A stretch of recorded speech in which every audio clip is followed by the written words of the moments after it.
지금 두 지역을 먼저 했으니까요. 동작을, 영등포을 결과로 연동해가지고 한강벨트 한번 좀 예상을 해주시고요. 한강벨트 관련된 이미지 있으면 한번 좀 띄워주십시오.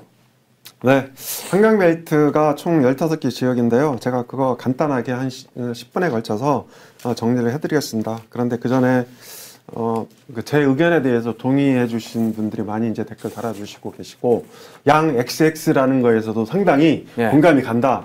그러니까 이런 분들이 되게 많으시네요. 그리고 하나만 꼭 기억해 놓으시죠. 그러니까 저도 이제 지금 170석을 예전부터 얘기를 했지만 저는 그게 뭐 국민의힘이 잘해서 그렇게 보진 않습니다. 이재명 심판분이기 때문에 그런 게 있는데요.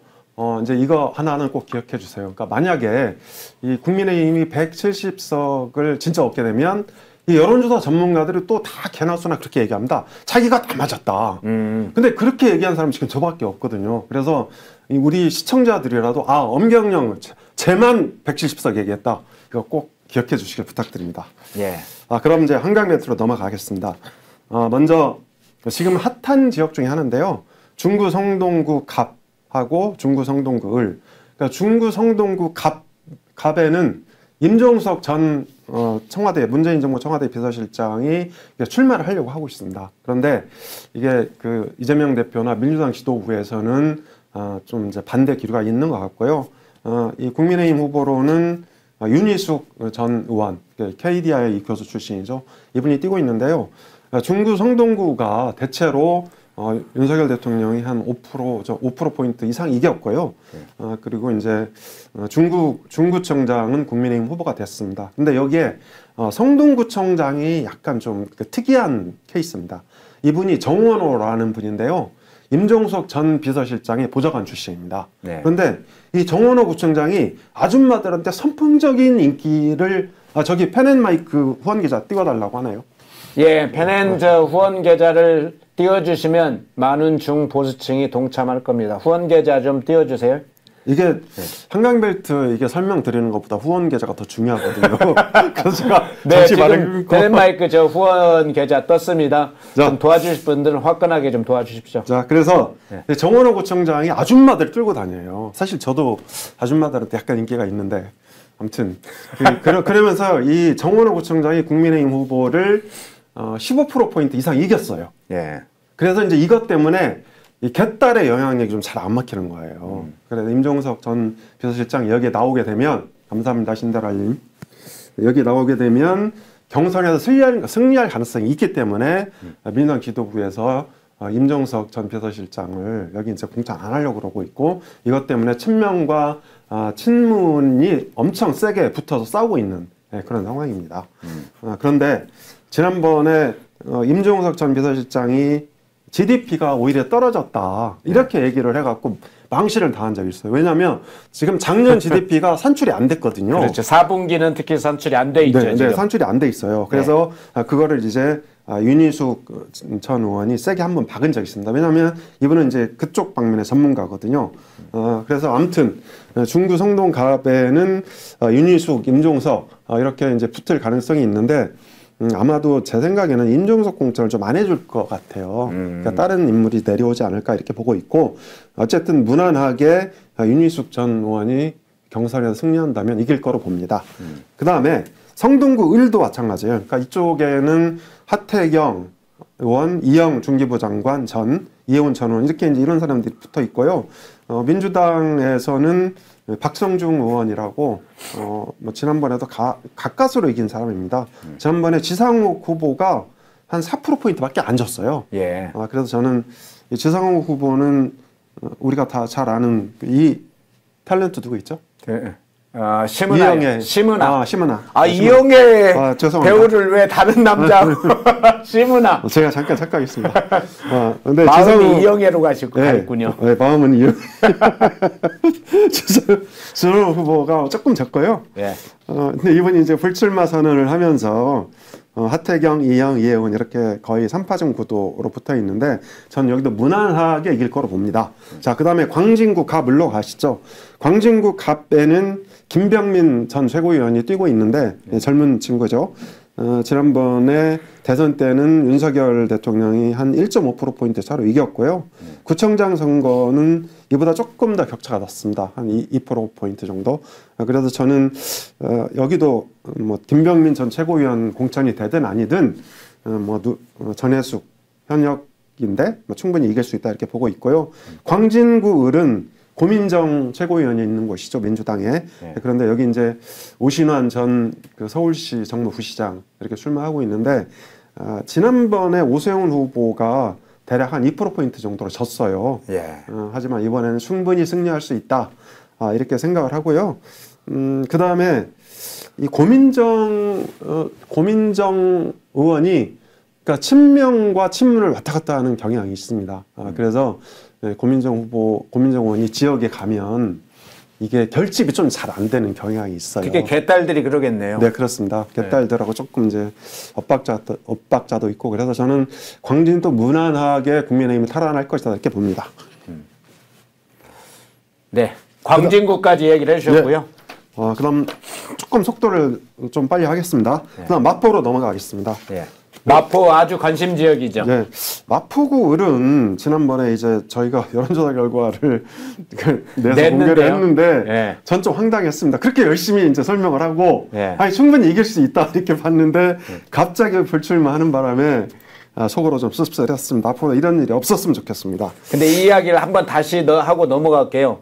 마포 을은 이 여론조사 때문에 실망해서 그런 건 아니고요. 지난번 11% 이제 자세하게 뭐 7% 인하로 들어왔다 이 얘기도 해주셨잖아요. 그래서 네. 오히려 판을 뒤집을 수 있다 설명해 주셨는데 김경률 비대위원이 불출마 선언한 건 개인 사정 문제가 좀 있다고 그래요. 제가 이제 공개하기는 어렵고. 네, 알겠습니다. 네. 자, 그래서 마포 을이 이제 핫한 지역이니까 먼저 가보죠. 여기에는 사실 장혜영이요? 예. 장혜영 녹색정의당 후보가 뛰고 있습니다. 의원이 뛰고 있는데 이 마포 을이 진보, 그러니까 민주당 말고 그보다 더 진보인 표심이 대략 한 10%포인트 정도 있어요. 네. 지난번 우리 그 여론조사에서도 7%포인트 정도, 7%가 나왔거든요. 그래서 저는 마포는 현재 이제 김성동 전 의원이 단독으로 뛰고 있는데 뭐 이분도 저는 이제 존경하는 분인데 여기보다 조금 더 경쟁력 있는 사람이 나오면 마포 을도 저는 탈환이 가능하다고 봅니다. 그리고 마포 을은 조정훈 의원, 그 기본 시대전환이었다가 원래 합당을 했죠. 이분이 뛰고 있고 또 신지호 전 의원이 뛰고 있습니다. 이용호 의원은 서대문 쪽으로 최승재 의원은 다른 지역으로 갔죠. 다른 지역으로 갔죠. 네. 네. 그래서 뛰고 있고 여기에는 이제 노웅래 의원의 그 사법 리스크가 문제가 되고 있는데요. 여기 이 지역은 사실은 노웅래 의원의 집안입니다. 예전부터 노웅래 의원이 여기서 살아왔기 때문에 노웅래 의원이었기 때문에 민주당이 조금 우세를 보인 지역이다. 하지만 이번에 노웅래 의원이 공천되기 좀 어려울 것 같고 설사 공천이 된다 하더라도 신지호든 조정훈이든 누가 됐든 간에 100% 국민의힘으로 넘어온다. 저는 그렇게 보고 있습니다. 그다음에 양천 넘어가기 전에요. 한 가지 좀 수정을 해야 될 것 같습니다. 혹시나 이제 나중에 관련 후보자들이 항의할 수 있으니까요. 마포 을에는 김성동 예비 후보 이외에 2명의 후보가 현재 예비 후보를 등록해서 뛰고 있습니다. 국민의힘. 하나는 정혜원. 과거에 한 6개월 정도, 제가 알기로 6개월 정도 되는데 자유한국당 당협위원장을 잠깐 했던 후보가 있고 또 하나는 조융술. 과거에 이제 바른미래당 출신 청년 최고위원인가요? 뭐 했다가 국민의힘을 온 요 정혜원 조용술 후보도 있다는 걸 이야기는 해줘야 될 것 같습니다. 알겠습니다. 감사합니다. 도와주셔서. 자, 그 다음에 양천갑으로 가시죠. 그러니까 양천갑은 황희, 그러니까 제가 보기에 이 양천갑은 이름이 좋아서 당선된 지역이에요. 황희. 옛날에 황희정승이랑 이름이 똑같아서 이것 때문에 당선되지 않았을까. 그래서 저는 양천구가 그러니까 새롭게 떠오른 이제 신흥부천 지역으로 볼 수 있거든요. 그래서 저는 뭐 양천갑은 100% 넘는다고 보는데 여기가 과거에 원희룡 전 국토장관의 그 지역구였던 것이죠. 그런데 여기에 여기에도 경쟁력 있는 분들이 되게 많이 가 계세요. 그러니까 정미경 전 의원이라든지 조수진 비례대표 의원 이분들이 가서 뛰고 있고요. 또 구자룡 변호사라고 이재명 대표의 그 저격수에 여러분들이 뛰고 있습니다. 근데 인재 영입된 인물이죠. 누가 돼도 근데 구자룡 이분은 이름도 좋아요. 그죠? 구자룡, 조자룡, 구자룡. 자룡이라는 이름을 같이 갖고 있는 그래서 뭐 누가 돼도 당연히 될 것 같은데, 예, 문제는 이제 양천을인데요. 사실 양천을도 그렇게 나쁜 지역은 아닙니다. 그러니까 김용태 전 의원이 여기서 연거푸 당선됐던 지역이거든요. 물론 김용태 의원의 특징은 이분이 지역에서 굉장히 강하다, 친화력 갑이다, 이렇게 볼 수 있는데 국민의힘 쪽에서 친화력 있는 후보들이 여럿 있죠.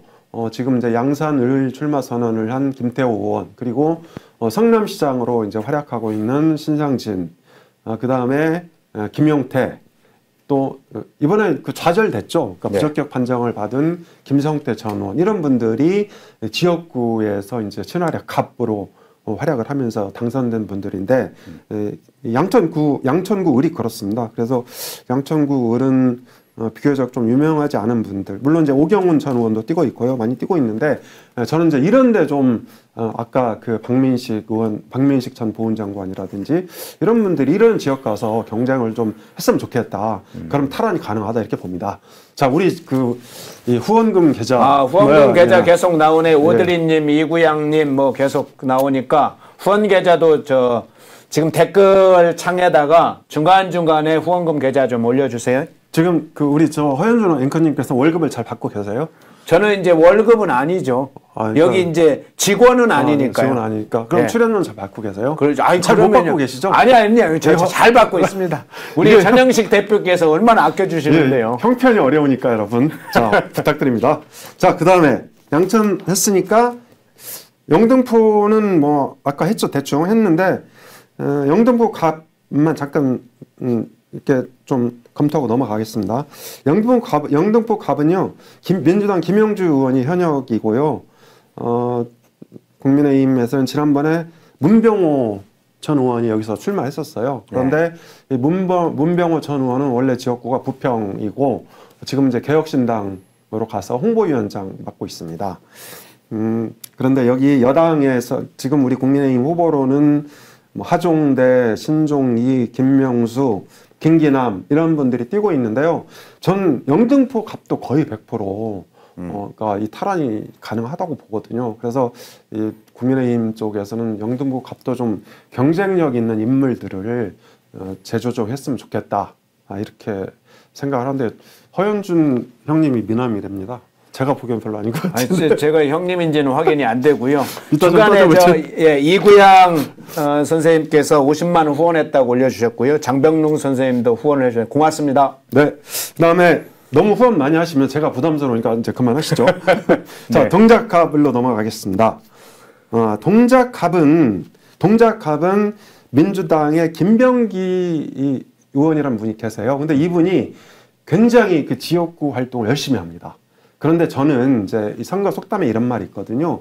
조직이 아무리 강해도 여론을 이길 수 없다. 저는 동작갑이 바로 그런 지역이라고 봅니다. 그래서 이번에도 전 100% 넘어올 거라고 보고 있고요. 지난번 대선 때 동작갑에서 윤석열 후보가 50.5, 이재명 후보가 45.7, 거의 5%포인트 차이가 났어요. 그 다음에 구청장 후보는 국민의힘이 한 9%포인트적으로 이겼습니다. 그래서 동작 전체가 지금 굉장히 보수적으로 변해 있다, 이렇게 볼 수 있는데, 동작갑에는 이제 전병헌 전 의원이 원래 이 지역구인데 여기 탈당해서 지금 이제 무소속 예비후보 등록을 하고 있고요. 국민의힘 후보로는 이제 김준호, 장진영, 뭐 이런 분들이 뛰고 있습니다. 김준호 이분은 국회 비서관 출신인데 굉장히 젊은 친구고요. 장진영은 서울시당 대변인으로 활약하고 있는 분입니다. 자, 동작을 여기는 아까 얘기했죠. 그래서 넘어가고요. 예. 그 다음에 마지막으로 강동갑과 강동을을 살펴보겠습니다. 강동갑은요, 진선미 민주당 의원이 버티고 있는 곳인데, 여기도 지난번에 간신히 이겼습니다. 대략 한 3%포인트 정도로 민주당이 이제 이긴 데고요. 반면에 지난 대선 때는 윤석열 후보가 51.7, 이재명 후보가 44.8, 차이가 많이 났죠. 예. 그리고 구청장 선거는 무려 15%포인트 가까이 차이가 나는 지역입니다. 그래서 저는 강동갑은 뭐 100% 탈환이 가능하다고 보고요. 이제 문제는 강동을이에요. 강동을인데 여기에 이제 이해식 의원이 있는 곳이고, 이해식 의원이 최근에 이 친명 핵심으로 이제 부각을 하고 있는데 이해식 의원은 강동에도 구청장 3번 한 사람입니다. 그런데 이 사람이 이 어느 집안에 숟가락 젓가락이 몇 개 있는지 다 아는 사람이에요. 그 정도로 강합니까? 네, 그 정도로 강한데 뭐 제가 보기엔 별거 아닙니다. 이번에는 강동을 같은 경우도 사람들이 많이 바뀌었기 때문에, 그러니까 주민들이 바뀌었기 때문에 누가 와도 이길 수 있다고 보고요. 여기 이제 이재영 전 의원, 그러니까 대표적인 청년 정치인인데요. 도영심 전 의원의 아들이죠. 그리고 도영심 전 의원은 권정달 전 사무총장의 부인입니다. 그래서 이 지역 일종의 명가인데요. 최근에 이제 이현모 전 그 용산 대통령실 인사비서관이 네. 강동을 내지 강동갑에 출마할 가능성이 있다, 이런 이제 얘기들이 나오고 있습니다.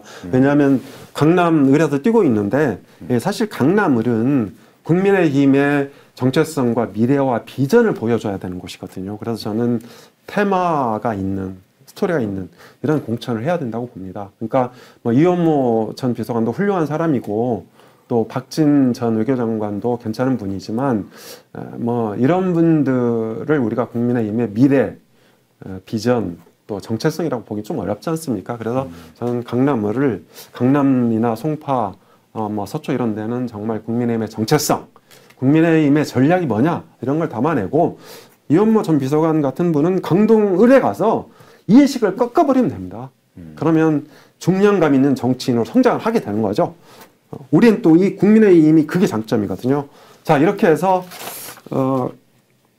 한강벨트 15곳에 대한 분석을 마칩니다. 네, 한강벨트 다시 한 번만 다시 보여주시고요. 좀 이따 종부세 관련 자료를 한번 좀 보는데, 자, 먼저 이거 보십시오. 그러니까 민주당의 강세 지역이 예전에도 강세 지역이고 지금 여전히 상당히 강세 지역으로 보일 수 있는 곳이 있습니다. 뭐 은평구, 예를 들자면 갑 같은 데나 이런 데들은 여전히 그렇고, 또 나중에 이제 구로, 금천 뭐 이런 걸 또 볼 기회가 있겠습니다만, 지금 오늘은 한강벨트에 있는 15개 좀 구를 중심으로 해서 살펴봤는데, 저 한강벨트 쪽은 특히나 상당히 이번에 탈환이 가능하다. 한강벨트 그런 이유가 다 있습니다. 뭐 여러 가지. 다만 결정적으로 가장 중요한 변수 중에 하나는 후보하고 또 하나는 20대, 30대의 공약. 이 부분을 굉장히 지금 엄선님께서 많이 강조하시는 것 같습니다. 특히 전체 총선에서는 20대, 30대의 남성을 어떻게 선거에서 끌어들이냐, 요걸 중심으로 보는데, 요 한강벨트 종부세를 쭉 보면 종부세 대상자들이 상당히 지금 넓게 저기를 포함해서 있군요. 강남이 제일 많고요. 서초에 굉장히 많고, 그리고 마포, 용산, 요것도 그래서 종부세도 상당히 영향이 있나 보죠? 그렇습니다. 사실 한강벨트는 종부세 벨트라고 할 수 있습니다. 그래서 문재인 정부 때 그러니까 그 엄청나게 많은 이제 종부세를 때려서 막 수천만 원씩 세금이 나왔는데요. 윤석열 정부 때 이제 그것이 많이 깎였고요. 사실 저는 집도 절도 없어서 약간 질투가 나긴 하는데, 어쨌든 집에다 저렇게 그 세금을 많이 때리는 것은 결과적으로 서민들이 힘들게 하는 거죠. 그래서 저 한강벨트 분위기가 2021년 4.7 재보궐선거부터 이렇게 바뀐 거는 이제 이 종부세 문제일 수도 있다, 이렇게 보고 있고요. 강동 갑에 윤희석 그 국민의힘 수석 대변인이 뛰고 있습니다. 아까 여기 댓글 달아주시는데, 뭐 저는 윤희석 대변인도 100% 이번에 배치를 달 거로 봅니다. 전주의 의원도 마찬가지로 경쟁력이 있기 때문에 경선을 통해서 강동에서 아마 국민의힘의 어떤 그 탈환 선봉장이 되지 않을까, 그렇게 보고 있으니까 걱정하지 마십시오. 네. 자, 한강벨트 상당히 공략이 가능한, 실제로 어떻게 돌아가고 있는지 보겠습니다. 나중에 그 여론조사 중간중간에 또 나옵니다. 그러면 그 여론조사 결과를 가지고 구체적으로 해당 선거구를 좀 살펴볼 텐데요. 이제 거의 마지막으로 이걸 좀 살펴볼게요. 최근에 3개 여론조사가 있었는데, 그 중에 이제 핵심적으로 관심이 가는 게 이제 전국 지표조사, NBS 조사하고 또 하나는 MBN과 매경이 의뢰해서 여론조사가 있었죠. 넥스트 리서치가 했던 여론조사인데, 그 2개 다 간단히 설명해 주셨습니까? 아니면 뭐 하나를 설명하시겠습니까? 2개 다 하실 건가요? 뭐 시간이 없으니까요. 예. 이렇게 하시죠. 서울, 그러니까 MBN 여론조사는, 매일경제 여론조사는 서울만 좀 보여주시죠. 서울. 네. 네. 예, 서울 지역을 중심으로 해서 혹시 저 이미지가 있으면 보여주시고요. 서울 지역의 지금 총선 판세. 네, 네, 맞습니다. 네, 예. 요거 보여주시면 되는데요. 예. 그러니까 MBN이 그제 발표한 자료고요. 어제 신문에 나왔는데 서울 정당 지지도가 국민의힘이 44, 민주당이 35% 이렇게 나왔어요. 그래서 9%포인트 정도 차이가 나는데요. 예, 지금 이미지는 저건 이제 총선 전체 지지 후보 이미지고요. 국민의힘 40, 36은 네, 그리고 밑에 이제 창에 정당 지지도 중에 서울 지역을만 딱 봤을 때 국민의힘이 44, 민주당 35 이렇게 나온 건 밑에 창에 있습니다. 네, 그렇습니다. 그래서 물론 이제 지지율이라는 게 양극화가 좀 돼 있습니다. 그러니까 서울의 북부하고 동부는 이제 북부하고 서부 이쪽은 좀 그 민주당이 강세고요.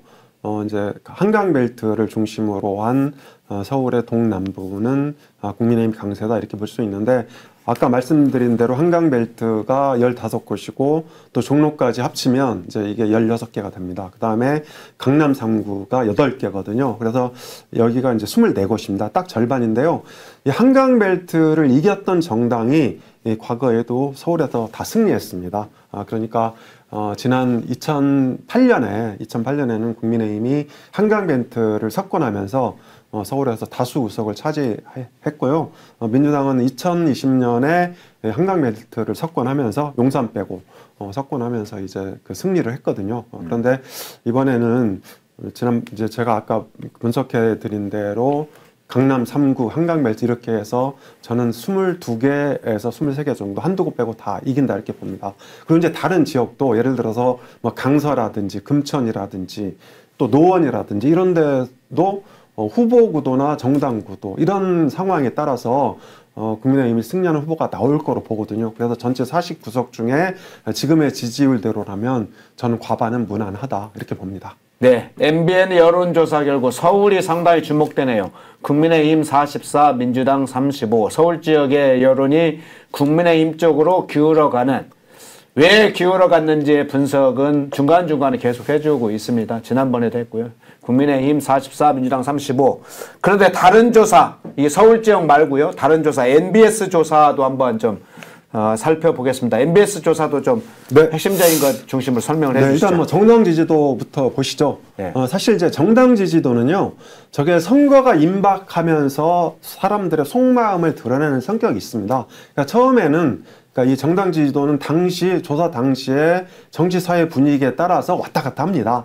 그런데 저 심연에 흐르고 있는 것들이 있거든요. 그래서 제가 아까 말씀드린 대로 양 XX 전문가들은 그걸 못 보고 있고, 여기 허현준 앵커나 저 같은 사람들은 저 심연의 바닥을 보고 지금 말씀을 드리고 있다. 이렇게. 저까지 포함해야지. 너무 엄 소장님이 그렇다. 이렇게 정리하겠습니다. 아닙니다. 우리 같이 가야죠.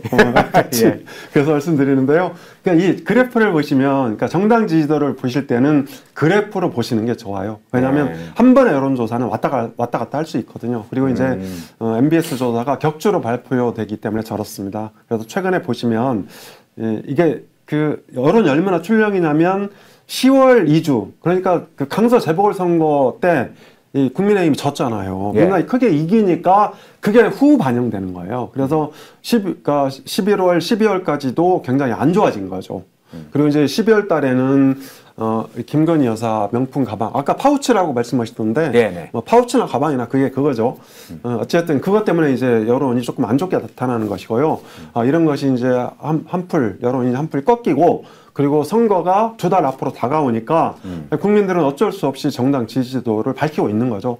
그게 이제 최근의 그 흐름인데, 여기서 뭐 물론 이제 우리가 MBS 조사나 한국갤럽 조사는 우리가 돈 내는 거 아니지만 그렇게 1000명 조사를 하는 데만 실제 비용이 그러니까 대략 한 800만 원 정도 듭니다. 그러니까 이 번호 하나 빌리는데 17원 정도 되거든요. 근데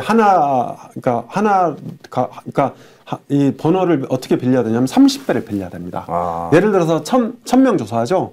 그러면 3만 개를 빌려야 되고요. 맞죠? 3만 개를 빌려야 되고, 그다음에 30배니까.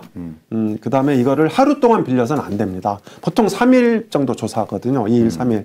그러면 이제 이 17원 곱하기 3만 개 곱하기 3 이렇게 되는 거예요. 그래서 이 번호 비용도 들고 면접원들 요즘 일당도 뭐 최소 15만 원 이상이고 그래서 이런 비용이 한국갤럽이나 이제 MBS가 800만 원 정도 들여서 그러니까 우리한테 공개를 하는 거고 여기에는 감가상각비라든지 뭐 기타 분석 뭐 또 전산 처리 이런 게 빠져 있습니다. 그래서 그런 상황을 좀 아시고 여론조사 경과를 보셨으면 좋겠다 이렇게 생각이 드는데 왜냐면 제가 이제 조사업계에 한동안 종사를 하면서 그런 어떤 고통을 너무 잘 알기 때문에 이 공짜 조사를 맨날 보면서도 이제 그런 생각을 해봅니다. 네. 자, 그다음에 정부 여당 지원론, 정권 심판론 요거는 좀 한번 보여주시면 좋겠습니다. 이거 재밌던데요. 네. 야, 이런 상황이 나온 건 지금 근래에 거의 없던 상황인데.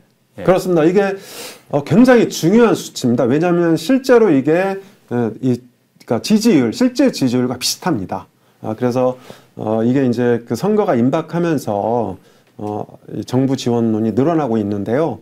사실 이제 저렇게 정부 지원론이 늘어나는 이유 중에 하나는 여권의 구심점이 윤석열 대통령에서 한동훈 비대위원장으로 옮아가고 있다. 이제 그렇기 때문에 윤석열 대통령이 조금 뭐 잘 못하고 인기가 없다 하더라도 별로 이제 개의치 않는 거예요. 그러니까 이 미국 속담에 이런 말이 있거든요. 그러니까 유명한 것으로 유명하다. 이제 영어로 표현하면 famous for being famous. 이렇게 얘기를 할 수 있는데 그냥 유명하다는 거예요. 그래서 지금 우리 윤석열 대통령도 이 말을 대입해 보면 이게 좀 그냥 싫다. 뭘 구체적으로 뭐 못해도 뭐 그런 것도 있지만 뭐 그거보다는 그냥 싫다 이런 수준인 것 같거든요. 그래서 이제 국민들이 윤 대통령이 여권의 구심점으로 있을 때는 지지한다 이렇게 잘 못 바뀌었는데 이 한동훈 비대위원장이 부상을 하면서 부담 없이 그러니까 윤석열 대통령과 부담 없이 그냥 국민의힘 지지한다 이걸 밝히고 있다. 저는 이것이 바로 오늘날의 정부 여당 지원론으로 많이 나온 것이다 이렇게 봅니다. 네. 저건 지금 발표는 정부 여당 지원론 47, 정권 심판론 44. 그래서 정부 지원론이 높게 나왔는데 이건 무선 전화 면접 조사입니다. MBS 조사는 무선 전화 면접 조사입니다. ARS 조사가 아니고 면접 조사 상당히 좀 더 사실 정확성이 높아 저는 개인적으로 높아 보이는데 이게 이 조사만 아니라 다른 ARS 조사도 근래 며칠 사이에 나온 것 중에는 윤석열 정부의 어떤 국정 지지율이랄까요? 이런 게 조금 상승하고 있는 것. 어떤 곳에서는 뭐 6% 이상 상승한 것도 있습니다만 상승하는 추세다 이건 반영이 될 것 같은데 이거 한 가지 여쭤볼게요. 네. 한동훈 장관의 지지율이 한동안 고공행진으로 계속해서 올라갔지 않습니까? 그런데 네. 이게 당과 정부의 지지율로는 이어지지 않았다. 이런 분석이 많이 있는데 그래서 별개로 가는구나 했는데 그러면 한동훈 장관의 그런 지지율 또는 대선 후보, 차기 대선 후보 적격도 같은 이제 지지율이 당과 정부로 이동하고 있다고 하는 측면도 있어 보입니까? 그렇습니다. 그러니까 원래 이게 여론조사라는 게요, 이동할 때 시간이 좀 걸립니다. 그러니까 왜냐하면 이런 거랑 똑같습니다.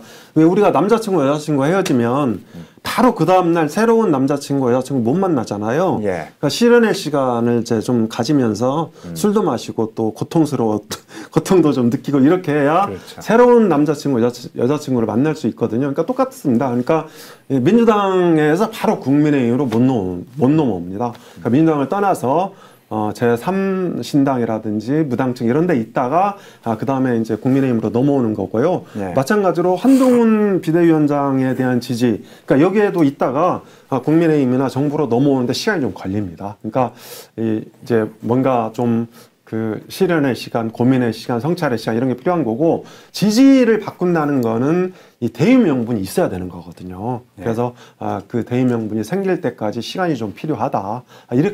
이런 거를 이제 전제하면서 여론조사 결과를 보시면 이해가 빠를 겁니다. 네, 오늘 2개 지역 여론조사를 공개를 했습니다.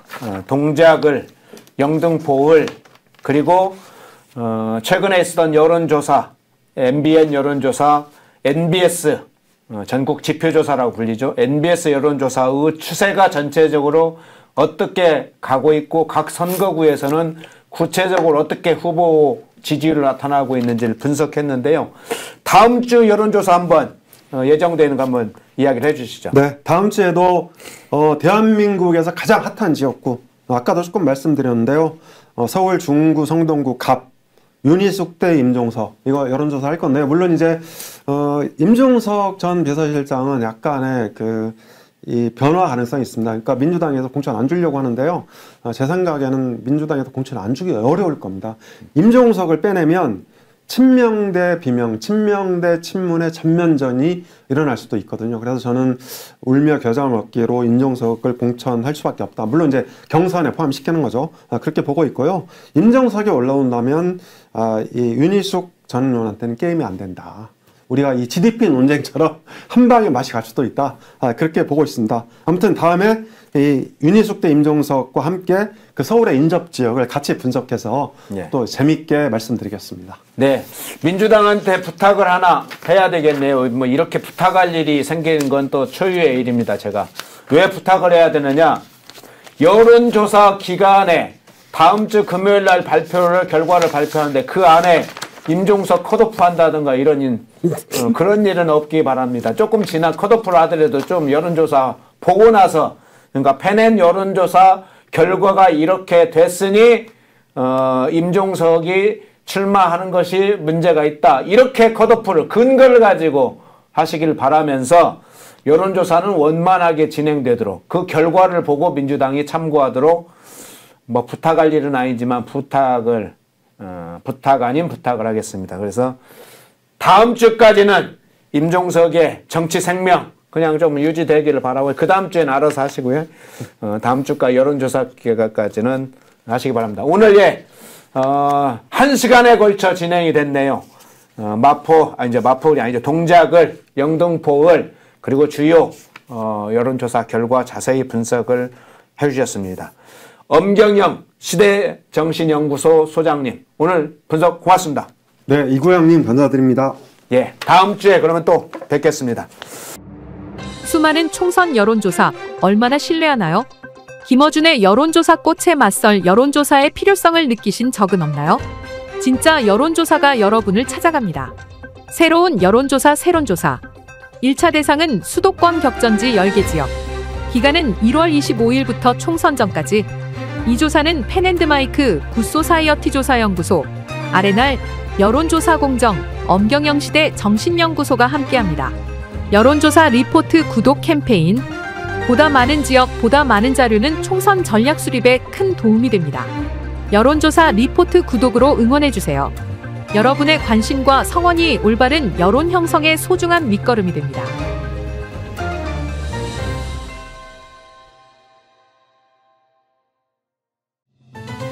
펜앤드마이크 인터넷 신문을 아직 모르시나요? 저도 펜앤마이크 인터넷 신문 애독자입니다. 아주 유익합니다.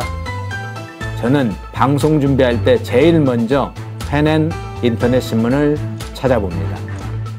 펜앤 인터넷 신문은 모바일 앱으로 편하게 볼 수 있습니다. 구글 플레이 스토어, 애플 앱 스토어에서 펜앤드마이크를 다운받아 설치하세요. 펜앤드마이크 인터넷 신문이 여러분의 세상을 보는 지혜와 안목을 열어드립니다.